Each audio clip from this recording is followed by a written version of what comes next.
అందరు ఎట్లున్నారు? అంత మంచేనా?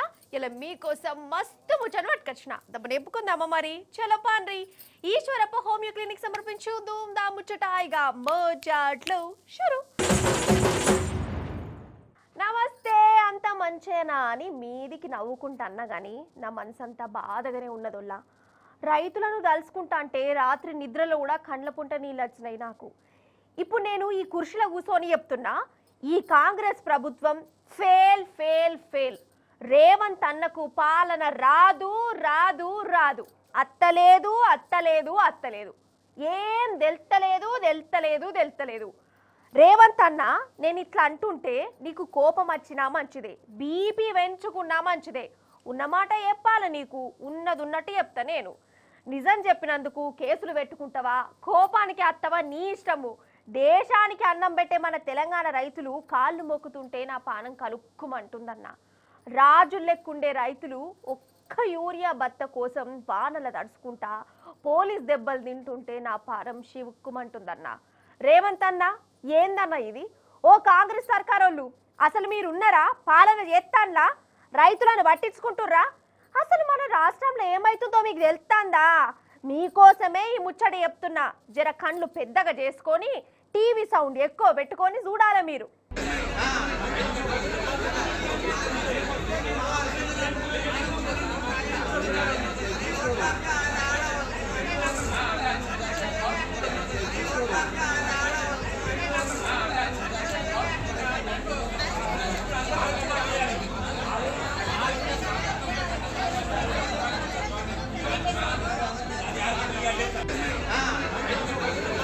ఇగో ఇది ఇప్పుడు మన తెలంగాణ రైతుల పరిస్థితి.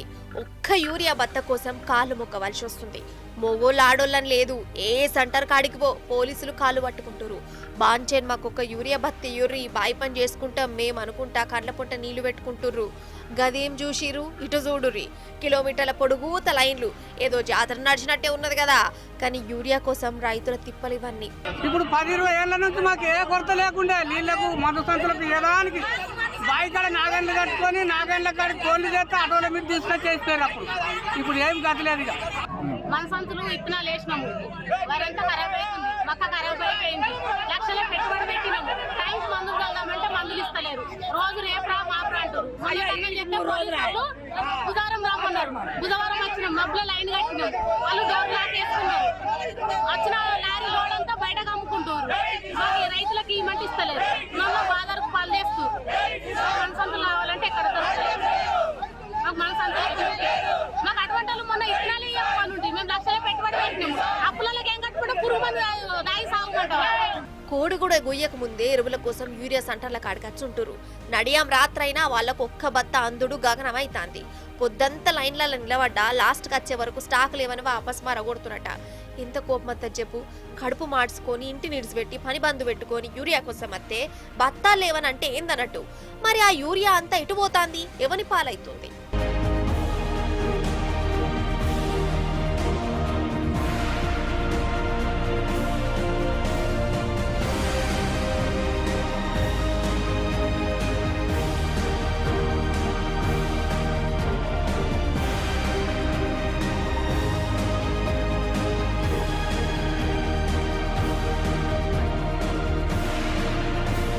పాస్బుక్కు ఎంత ఇస్తారో అంతే ఇవ్వండి. కాదంటే విలేజ్లకు ఒక లారీ పంపించండి. ఇస్తే ఇట్లాంటి రైతులకు ఇబ్బంది ఉండదు. ఇలా షుగర్ పేషెంట్లు ఉన్నారు, అల్సర్ పేషెంట్లు ఉన్నారు, కొందరు శాతగాని వాళ్ళు ఉన్నారు. చాలా అవస్థ అవుతుంది సార్. ఇంతవరకు ఇలా భోజనం చేసిన వాళ్ళు లేరు. 10 గంటల నుంచి వచ్చినాము, స్టాక్ ఇక్కడ ఉన్నాయని చెప్పి లేదు. 10 గంటల నుంచి అయినాము. ఎకరానికి ఒక బస్తా అడిగినా కూడా ప్రస్తుతం గోదాంలో స్టాక్ ఉండి కూడా మాకు స్టాక్ ఇవ్వడం లేదు. వ్యవసాయ అధికారులు కూడా సహకరిస్తలేరు, డీలర్లకు సహకరిస్తారు. పోయిన ప్రభుత్వంలో మాకు ఇలాంటి ఇబ్బంది లేదు. ఈ ప్రభుత్వంలో వచ్చేసరికి ఇదే జరుగుతుంది. 6 గంటలకు వచ్చినాము, లైన్లు కడితే కాళ్ళు గుంజుతా, తిండి లేదు, ఛాయ లేదు. రైతులు ఇబ్బంది బాగా పడతారు. ఓడు కొట్టుక సత్తురుడా కేసీఆర్ ఉన్నప్పుడు ఈ ఇబ్బంది లేదు. ఈ రాజకీయం వచ్చినప్పుడు ఇంత ఇబ్బంది. లైన్లు కట్టడు, కొట్టుకోడు, తన్నుకోడు, గుద్దుకోడు. ఎందుకు సార్ ఈ వ్యవస్థ మాకు? పొద్దున నేను 6 గంటలకు 6:30కు వచ్చిన. 6:30కు వస్తే కూడా మేము ఎప్పుడు పొద్దున్న నుంచి లైన్ కట్టినాం, తిండి లేదు, తికానం లేదు, ఏది లేదు, ఛాయ్ కూడా తాగలేదు, ఏం తాగలేదు. 7 గంటలకు వచ్చినాం. 7 గంటల నుంచి వచ్చినప్పుడు టీఆర్ఎస్ ప్రభుత్వం ఉన్నప్పుడు అయితే ఏనాడు కూడా ఇంత పబ్లిక్ రిస్క్ తీసుకోలేదు. మేము ఈసారి అయితే మాత్రం చాలా ఇబ్బంది పడుతున్నాం. ఇటు చూడు రోలా, రైతుల మీద డైరెక్ట్ లాఠీ చార్జీలే చేయిస్తారు. గిట్ల కొట్టుడేంది అసలు? వాళ్ళేమన్నా దొంగలా రౌడీలా? యూరియా కోసం వచ్చినోళ్ళని గిట్ల కొట్టుడేంది అసలు? అమ్మతోడు చెప్తున్నా, నాకు ఇది చూస్తుంటే కోపం కాదు ఏడుపు వస్తుంది. మన రైతులేంది గిట్ల గుట్టిగా నమ్మి మరి బొందల పడ్డారు అని బాధ అవుతుంది.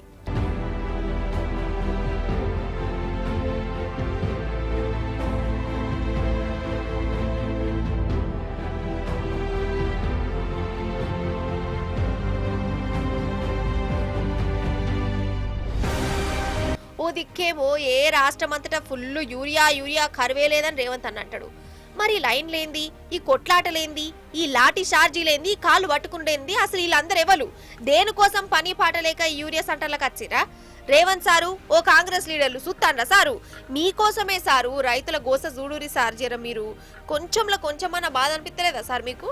ఢిల్లీకి బస్తాలు మోసే దాని మీద ఉన్న శ్రద్ధ, ఢిల్లీకి మూటలు మోసే దాని మీద ఉన్న శ్రద్ధ, ఎరువుల బస్తాలు తెప్పించే విషయంలో మాత్రం రేవంత్ రెడ్డి గారికి లేదు అనేది కూడా ఇవాళ తేలిపోయింది. గోదాములున్నాయి, రైతు వేదికలున్నాయి, కష్టపడే రైతులున్నారు. కేసీఆర్ గారు కష్టపడి చేయించిన మిషన్ కాకతీయ చెరువులున్నాయి, అద్భుతంగా కట్టిన ప్రాజెక్టులు కాళేశ్వరంతో సహా ప్రాజెక్టులు కలకల్లాడుతున్నాయి. కానీ కాంగ్రెస్ ప్రభుత్వం మాత్రం వానాకాలం సీజన్ మొదలైనా దున్నపోతు మీద వానబడ్డట్టే, కనీసం ప్లానింగ్ లేదు, సమీక్ష లేదు, సన్నద్ధత లేదు, ఎక్కడ కూడా ఒక ఆలోచన కూడా, ఒక ప్రణాళిక కూడా లేని పరిస్థితి కనబడతా ఉన్నది. ఒక ప్రణాళిక రాహిత్యం, అనుభవ రాహిత్యం, పరిపాలన చాతగాంతనం, అదేవిధంగా ఇతర అంశాల మీద దృష్టి పెట్టడం వల్ల ఇవాళ రాష్ట్రంలో రైతులు అవస్థ పడతా ఉన్నారు, ఇబ్బంది పడతా ఉన్నారు. ఒక్కటంటే ఒక్కరోజు కూడా ముఖ్యమంత్రి గారు వ్యవసాయానికి సంబంధించిన సమీక్ష చేయలేదు. ఎరువుల మీద ఏ ఒక్కరోజు కూడా కనీసం కేంద్ర ప్రభుత్వాన్ని కలిసి విజ్ఞప్తి ఇచ్చిన పాపన పోలేదు. ఏదో పేరుకి రాహుల్ గాంధీని కలవడానికి పోయినట్టు పోయి ఏదో కాగితం ఇచ్చేసి రావడం కాదు. సిన్సియర్ గా, సీరియస్ గా ఇక్కడ ఏ పరిస్థితి ఉంది, ఎట్లా వ్యవసాయ విస్తరణ కేసీఆర్ గారి కాలంలో జరిగింది, దానికి తగ్గ విధంగా ఎంత ఎరువు కావాలి అనే ఒక ఇండెంట్ రాష్ట్ర ప్రభుత్వం నుంచి ఎన్నడూ కూడా పోలేదు. అసలు నా కాంగ్రెస్ అంటే స్పెషల్ కోపం లేదు, రేవంత్ అన్న మీద బీపీ లేదు. కానీ ఉన్న ముచ్చడి చెప్పాలి, నిజాలు తెలవాలి. ఈ షేయిపాటి ప్రభుత్వం వచ్చినాకనే కదా మన రైతులు గిట్ల గోసపడేది, అవునా కాదా? ఓ రైతు బంధు చక్కగా వాళ్ళే, రుణాలందరికి మాఫ్ కాలే, బోనసులు లేవు, పండించిన వంటను ఉన్నది లేదు, ఉత్తగా నీళ్ళ పాలైనాయి. ఇప్పుడు వంట వండిద్దామంటే ఓ లాస్ట్కి ఎరువులు కూడా ఇస్తలేదా ఈ సర్కారు? ఒక ఊరు 2 ఊర్లు కావు, రాష్ట్రం అంతటా ఇదే పరిస్థితి. అరే ఎరువులు కూడా ఇస్తలేదంటే అసలు సర్కారు ఉన్నట్టా లేనట్టా? రేవంత్ అన్న పాలన చేస్తుండన్నట్టా, లేకుంటే గురుగోటి నిద్రపోతుండా? గిట్లనే అనిపిస్తుందా అనిపించదా? అరే నెలల తరబడి యూరియా కరువేందో గింతగానం కరవచ్చిందంటే ఇది 100కి 100 రూపాయలు కాంగ్రెస్ సర్కార్ ఫెయిల్ అయినట్టేనా కాదా? గిట్లనే గరమైతురు మరి. ఒక బత్త కూడా దొరకలేదు, పొలం కాడి పోతే బతుక బుద్ధి అయితే లేదు, మందు దానికి సత్తంత బుద్ధి అవుతుంది. ఆ పొలం మంచిగా లేదు, బత్తాల కాడిపోతే రానిస్తలేరు, ఇస్తలేరు. నాకు టోకెన్ రాసి కానీ మమ్మల్ని పిచ్చి పిచ్చి చేసింది మేడం. ఏం చేయాలో చెప్పరు. ఇక మరి అట్లా చేస్తుంది 10 రోజులు అవుతుంది. మమ్మల్ని పిచ్చాలని చేసి మాకు ఇచ్చేస్తారు బాగా.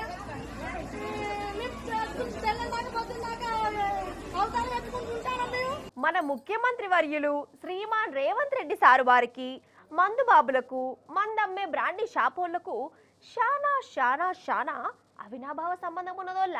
ఆహా, సంబంధం కూడా కాదు, ప్రేమ, అనురాగం, ఆప్యాయత ఇవన్నీ ఉన్నాయి కావచ్చు ఒకలంటే ఒకరికి. వాళ్ళే సారుకు ఆపద్బాంధవులు లెక్క కనబడతారు. సారు ఒర్రల పడితే ఒడ్డు మీదికి తీసుకొచ్చే మహానుభావులు. ఈ మందుబాబులు అన్నట్టే కొడుతుంది. అంతేందుకు రేవంత్ అన్నను చూస్తే అప్పు ఉట్టకున్నా, చెప్పులు ఎత్తుకపోయేటోడు అని అనుకున్నా మందుబాబులు మాత్రం రేవంత్ అన్న మీద జాలి దయదలుస్తూనే ఉంటారు. పో పండుగ చేసుకపో అన్నట్టే ఏత్రన్నోళ్ళ. అంటే నేను కాదనేది, గిట్లా గా బ్రాండ్ షాపుల కాడ గిట్లనే ముచ్చట్లు నడుస్తానే అట. పొద్దుగాలే పవ్వలేపిన మా ఇంటి పక్కన చెప్తుండు గిట్లా. ఇంతకు ముచ్చటేం నడుచుకున్నాం రారి మరి.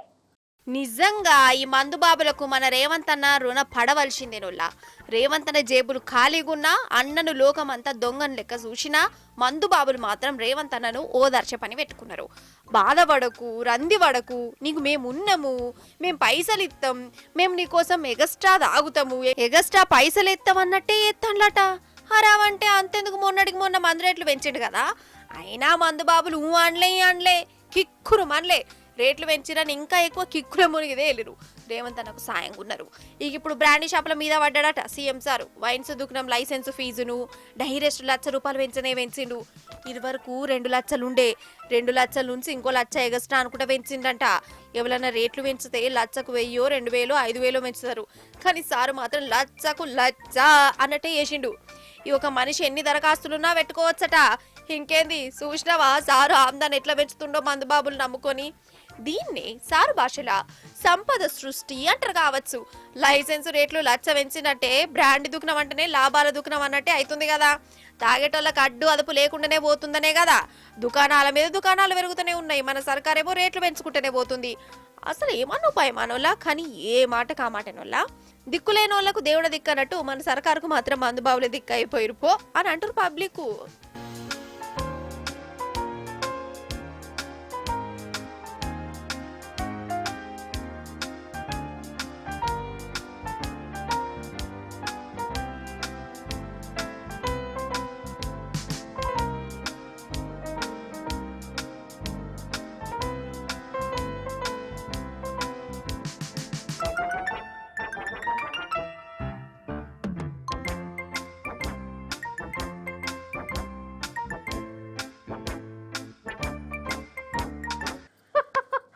అయ్యో అయ్యో అయ్యయ్యో. అయితే ఈ నవ్వు ఎందుకు అంటారా? అసలు ఒక్కొక్కరు తెలివితేటలు చూస్తుంటేనే నాకు నవ్వు కాదు చక్కెర వచ్చినట్టు అవుతుందిలా. ఏడవలేక నవ్వుతా అన్న. మరి సపోజ్ కంట్ల నలుసు పడ్డా లేకుంటే కన్ను నొప్పులు వేసినా ఏం చేస్తారు? హుషారుతోని బాగు చేస్తారు. అంతేగాని కన్న దులుతుందని ఆ కన్ను గుడ్డునే వీకేత్రానోళ్ళా. అట్లా వీకేస్టోళ్ళని ఏమంటారు మీరే చెప్పురి. ఏమంటారు? కాంగ్రెస్ వాళ్ళు అంటారు అని అనేరు మీరు కూడా. అట్లా అనుకురి ప్లీజ్, బాధపడతారు. ఎవరన్నా మీకు అట్లా అనిపించినా బయటికి చెప్పద్దు, నేను కూడా చెప్పా. అయితే మొన్న కరెంటు తీగలు దాకి పాపం కొందరు విడిచిరు కదా. నాకైతే బాధ అంటే బాధ అనిపించిందిలా. మరి అట్లా కరెంటు తీగలు చేయబట్టి పానాలు పోయినందుకు మన సర్కారు వాళ్ళు ఏం చేస్తాన్లో ఎరికేనా? చూసి తరించురు మీరిగా. ఆగజూడురిగా మనోల పనితనము స్తంభాలెక్కుడు, వైర్లు కోసేసుడు, కుప్పలు రోడ్ల మీద పడేసుడు. ఇక వీళ్ళు వేసిన కథకు హైదరాబాద్ ఇంటర్నెట్ బంద్ అయిపోయినాయి. ఇండ్ల నుండి పనులు చేసుకునేటోళ్ళకి అవస్థనైంది, గిలగిల కొట్టుకున్నారు. అయితే మన సర్కారోళ్ళు ఈ స్తంభాలకున్న వైర్లను కోసి పడేయరు అని కరెంట్ వాళ్ళకి చెప్పారట. కథమిగా ఆలిగా గిట్ల రప్పరప్ప కోసేసారు. కమస్కం ఫస్ట్ చెప్పుడు కూడా చెప్పలేదట.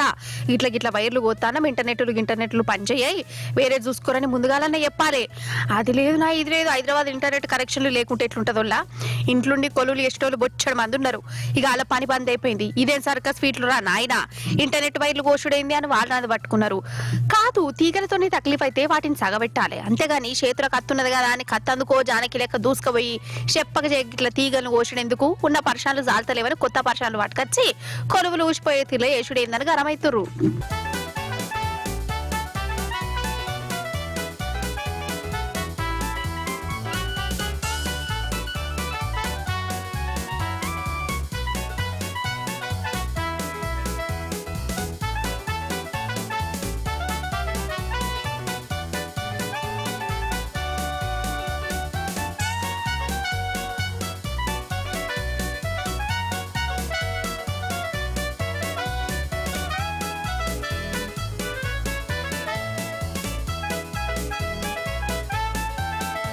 అశ్వత్థామ అతః కుంజరః ఎరికే కదా.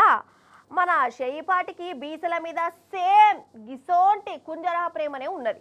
అంటే బీసీల రిజర్వేషన్లు మేమే ఇస్తామని గట్టిగా చెప్పి రాహుల్ గాంధీ ప్రధాని అయితేనే రిజర్వేషన్లు వస్తాయి అని లిటిగేషన్ పెట్టుడు అన్నట్టు. ఇక రాహుల్ బాబు ప్రధాని అయ్యేదెన్నడు, బీసీలకు రిజర్వేషన్లు వచ్చేదెన్నడు, రాతగై భాతగై ముచ్చట్నే కదా. ఇక ఇది చాలదని బీసీ బీసీ బీసీ, కాంగ్రెస్ అంటేనే బీసీ, బీసీ అంటేనే కాంగ్రెస్, రేవంత్ రెడ్డి ఇది వరుసంది రెడ్డి కాదు రేవంత్ గౌడు, బీసీల కోసం ఇది చేసినాము, బీసీల కోసం అట్లా చేసినాము, బీసీలను మేము మీదికి పట్టుకొస్తాము, మేమే రిజర్వేషన్లు పట్టుకొస్తాము అని రాగం తీస్తారు కదా. కానీ అవన్నీ చెట్ల మీద ఇస్తరాకులు గుట్టే ముచ్చట్లే అని మళ్ళీ మొలక తేలిపోయింది. ఎట్లనో చెప్తారా అండి మరి. అయితే మన కాడ ఉపరాష్ట్రపతి పదవి ఖాళీగా ఉన్నది కదా, ఇక పువ్వు పార్టీ పెబ్బగా ఉన్న ఎన్డీఏ తరపుననేమో సిపి రాధాకృష్ణన్ సార్ నామినేషన్ వేసిండు. ఇక షేయి పార్టీ పెబ్బగా ఉన్న ఇండి కూటమి తరపున సుదర్శన్ రెడ్డి సారును నిలబెట్టిరు. సరే నిలబడితే నిలబెట్టనియురి, మరి ఈ షేయి పాటోలి నడుమ అంటే బీసీలు బీసీ రాజ్యం అని అంటారు కదా, మరి ఉపరాష్ట్రపతి పదవికి బీసీ మనిషి పనికిరాడనులా? మరి సుదర్శన్ రెడ్డి సార్ని ఎందుకు నిలబెడుతుర్రు? బీసీలే లేరా అసలు? ఓ దిక్కు బీసీ పాట పాడుకుంటే ఇంకో దిక్కేమో చేతులేమో గిట్లుంటున్నాయి.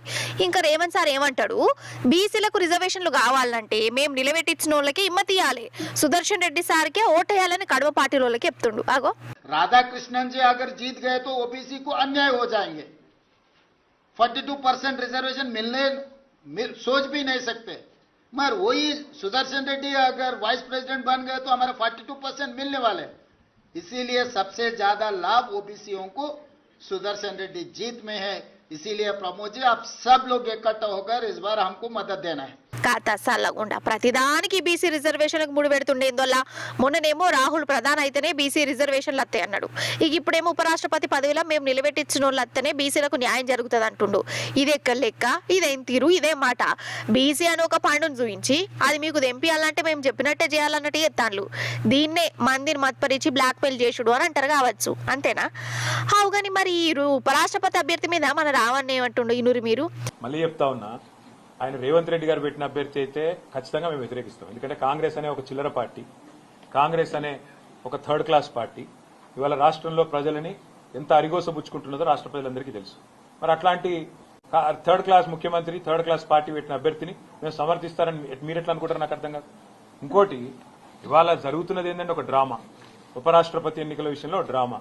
నిన్న మొన్నటిదాకా ఏమన్నారు ఇదే రేవంత్ రెడ్డి గారు, బీసీల విషయంలో మా పార్టీ చాలా చిత్తశుద్ధిగా ఉన్నది, బలహీన వర్గాల విషయంలో మేము ఢిల్లీ దాకా కొట్లాడతాం, అవసరమైతే అంతరిక్షం దాకా పోయి కొట్లాడతాం అన్నాడు. మరి ఒక బీసీ అభ్యర్థిని ఎందుకు పెట్టలే? అంత ప్రేమ ఉంటే తెలంగాణ నుంచి ఒక బీసీ అభ్యర్థి దొరకలేదు, కంచయ్య గారిని పెట్టేది ఉండే. తెలంగాణ నుంచి ఒక బీసీ అభ్యర్థిని పెట్టి ఇగో ఇది మా చిత్తశుద్ధి అని చెప్పుకునేది ఉండే. అంటే బీసీల మీద ప్రేమ మాత్రం నోట్లోనే ఉంటుంది.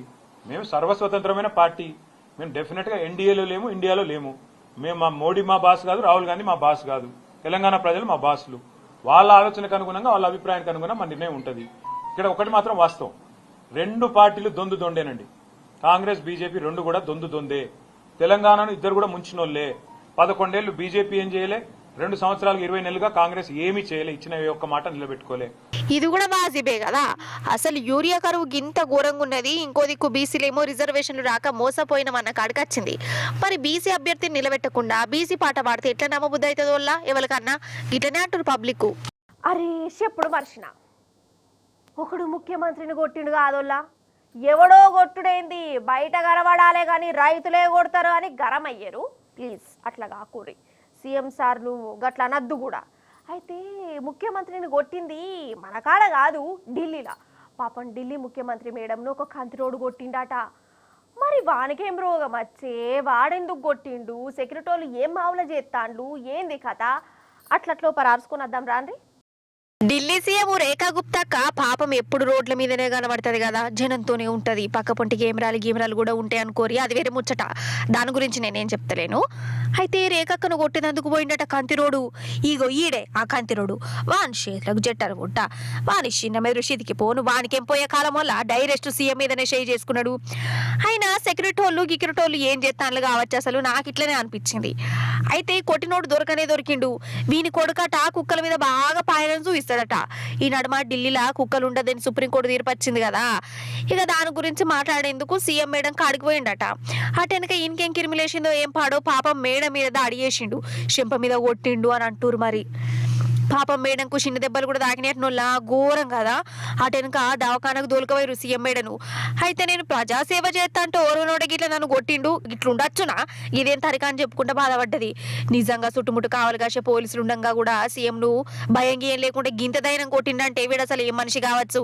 నాకైతే వీని భవిష్యత్తు ఎట్లుంటుందో కండ్ల గట్టెరగా కనబడుతుంది. పోన్రి దేవుడా, ఓ మంచి దేవుడా, నా రాత మార్చు దేవుడా, మా ఓళ్ళతోనే కలిసి నేను కూడా ఊరికి పోయేటట్టు వాళ్ళ మనసు కరిగించు దేవుడా, నేను ఊరికి పోయినాక మా ఇంట్లో దొంగలు పడకుండా చూడు దేవుడా అని గిట్ల ఇవాళ డబ్బా రొట్టెల చికెన్ ముక్క కలిపి తినుకుంటా దేవుణ్ణి మొక్కిన. కానీ అంతల్నే నా కాడికి దేవుళ్ళదే ఒక వార్త వచ్చింది. మా ఇంట్లో దొంగలు పడకుండా చూడు అని మనసులో మొక్కితే దేవుని ఇంట్లోనే దొంగలు పడే కథ అయింది. అర్థం కాలేదా? పాండ్రి మరి చెప్తా కానీ వివరంగా. గుడికి ఎవరైనా ఎందుకు అత్తరోలా దేవునికి దండం పెట్టి కొబ్బరికాయ కొట్టి జరమ బాధలు రందులు తీర్చు సాము అని మొక్కేదందుకే కదా. కానీ ఈడ చూడురి దేవునికే పెద్ద రంది పట్టుకొచ్చిర్రి దొంగలు. మెదక్ జిల్లా రామాయంపేటల మల్లన్న స్వామి అంజన గుడిలో దొంగలు పడ్డారు. సీసీటీవీలో ఆ దొంగల శకలు చూస్తారా మరి? అగో ఒకడు తొంగి తొంగి చూస్తాండా ఎవ్వరు లేరని ఫిక్స్ అయిపోయిండు. ఇంకొకడు వచ్చిండు, కథం హుండిని ఎత్తుకపోనే పోతుండు. వాని చేతులు ఎరిగిపోను. ముంగట దేవుడు ఉన్నాడట అన్న భయం కూడా లేదు. వానికి ఎంత ధైర్యం కావచ్చు దేవుని దోపిడీ ఎత్తుండంటే.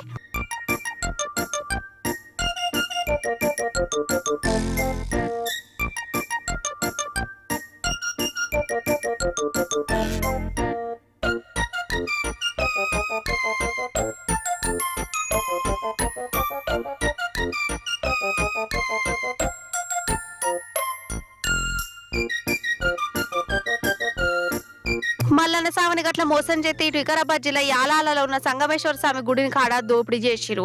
ఆ దొంగగాళ్ళు సీసీటీవీ కెమెరాలను వలగొట్టి మరి ఇట్లా ఉన్నాయి లేని ఎత్తుకపోయిరోళ్ళ వాళ్ళ కాళ్ళు ఎరిగిపోను. ఇట్లా వికారాబాద్ జిల్లా గుళ్ళల దొంగలు పడడు ఇది ఫస్ట్ సార్ కాదు.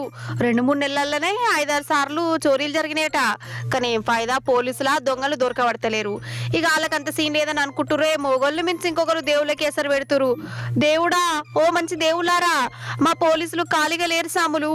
యూరియా సెంటర్ల కాడ రైతులను లాఠీ చార్జీలు చేసుట్లా, చేపాటి లీడర్లకు కావాలి కాసుట్లా చాలా బిజీ అయిపోయారు సామి. అందుకే మీ గుడిని మీరే కాపాడుకోరి, మీకు మీరే కాపాడుకోరి. దిక్కులేని వాళ్ళకు ఎట్లనైతే దేవుడే దిక్కైతాడు మీకు కూడా మీరే దిక్కు సామి అని దండం పెడుతురు భక్తులు. ఈశ్వరప్ప హోమియో క్లినిక్ సమర్పించు ధూమ్ ధామ్ ముచ్చట. గివుల్లాగి అంటే ధూమ్ ధామ్ ముచ్చట్లు మంచిగా ఉన్నాయి కదా, మస్త్ అనిపించినాయి కదా.